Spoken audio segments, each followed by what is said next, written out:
everyone. So this is a 4-month reading wrap up. I have somewhere around 7 books to talk about. This will cover January through April of this year. I know it's been a while since I've made a video. I think it's been over a year. So in a video about a week from now, I will cover my top 5 from 2025. I started my year with The Psychology of Money by Morgan Housel. The concept for this book originally started as an article he wrote for, I believe, the New York Times. And this is not a how-to personal finance book, but rather a look into how we think and act around money, the difference between people who are successful with personal finance and people who aren't, and the differences in their thought patterns and decisions they make. It talks everything from fear to why somebody would opt to play the lottery despite the odds. And I felt like it was a very accessible read. It's non-judgmental. He's very inspiring and hopeful and tones. It's very quick. If you're interested at all in why you make decisions surrounding personal finance, this is a great one to pick up. And I gave that 4 stars. The next book I read was The House of My Mother by Sherry Frankie, which I gave 4.5 stars to.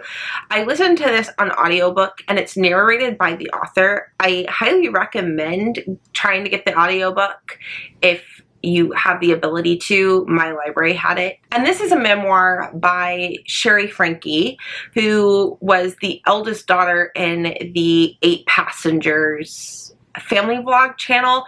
And her mother had like a national media trial regarding child abuse in Utah that was pretty well picked up across the US. As somebody who would watch that channel for a little bit, it really went into the behind the efficacies around family vlogging and the effects it has on the children. Trigger warning for child abuse, but it also talks about healing from trauma, and I will also trigger warning for grooming, as that is also covered. What was most impressive to me is how empathetic she was toward her mother and the decisions that were made, while also being critical. I thought a lot of times when you read memoirs by celebrities, it almost feels like they haven't been removed from the situation long enough to really digest it. Whereas this, I actually felt like was well thought out. It seems like the author, Sherry, had some time to really digest and go to therapy, and was quite impressive to read. I also liked how she delved into the religious views of her church, which she's still a member of, I believe, but how those views can be taken and led to abuse by people who manipulate some of those teachings, which I found very interesting. The thing is, she really looks into how fanaticism around true crime, in all honesty, hurts the victims in the situation, because they're having to relive the situation over and over again, and they don't get, peace and quiet to process their own emotional trauma. My 3rd book of the year so far is my favorite book of the year, and that is The 7 Husbands by Evelyn. Hugo. I gave this 5 stars. This book has been out for quite a while. If you haven't heard the setup for it, essentially it is a famous Hollywood actor who is near the end of her life and has decided to allow a journalist to write an expose piece. And she details her time with her 7 husbands. This book had unbelievable character growth. The characters were very deep. There was a lot of layers to them. I enjoyed learning about all of the 7 husbands. Evelyn as a character was funny, frustrating, and just a fun character to really follow, along with getting to watch the author unpack her own life trauma. What I will say is, without giving any spoilers, I was bawling at the end of the book. It took me on an emotional roller coaster. I thought the ending was perfect. It wasn't tied up in a neat little bow. It had loose threads, but I really, really liked how well it came together at the end. And I think this would be a great book for a readathon, as it's pretty easy to get through. I got through it in a couple of days. The fourth book I got to was Adrift in the Currents, Clean and Clear by Shauna Maguire. This is the 10th book in the Wayward Children series. I gave this 2.5 stars, and it is my second. This follows Nadia, a drowned girl, and how she entered her portal. I'll start with what I liked about it. The character was disabled. However, that was portrayed as something that made her unique, and not so much as a character trait or a problem, which I really enjoyed. I liked the discussion of whether or not to get a prosthetic limb and the emotions surrounding that.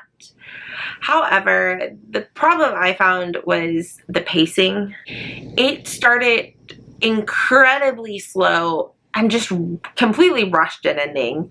Also, I felt that the characters felt a bit flat in this one. The fifth book I read was also 2.5 stars, and this was Homegoing by young Jessie. I liked her writing style. I didn't like how the book was written in the fact that it covered so much amount of time. The premise behind it is you have two sisters. One divulges a path into slavery, and one doesn't get sold for slavery, and it shows how their family lineages progress over multiple generations. I think it just followed too many years for me. That being said, she did provide great historical context. I learned a bit more about the Ghana struggle.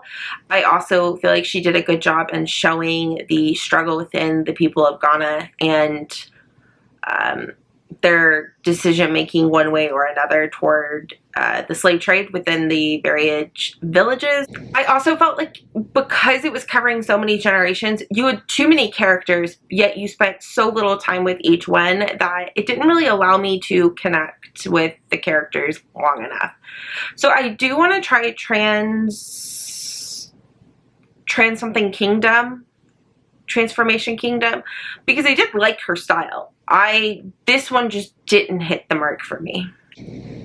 And I finished off so far with 2 volumes of Heartstoppers, volumes 2 and 3. I gave them both 4 stars. I like how we're getting to know the characters more. The third book delves into a bit of darker topics, so trigger warning. Go look those up if you feel like you're gonna need it. I thought that the coverage of eating disorder in particular was really well done.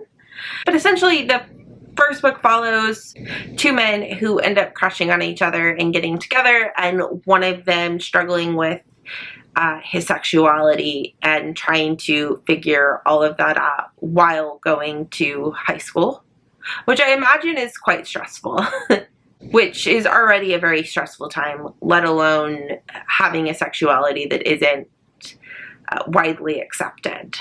So yeah, that's the books I have finished so far this year. I've got 3 on the go at the moment. I may DNF one of them, and I will see y'all later. Bye y'all.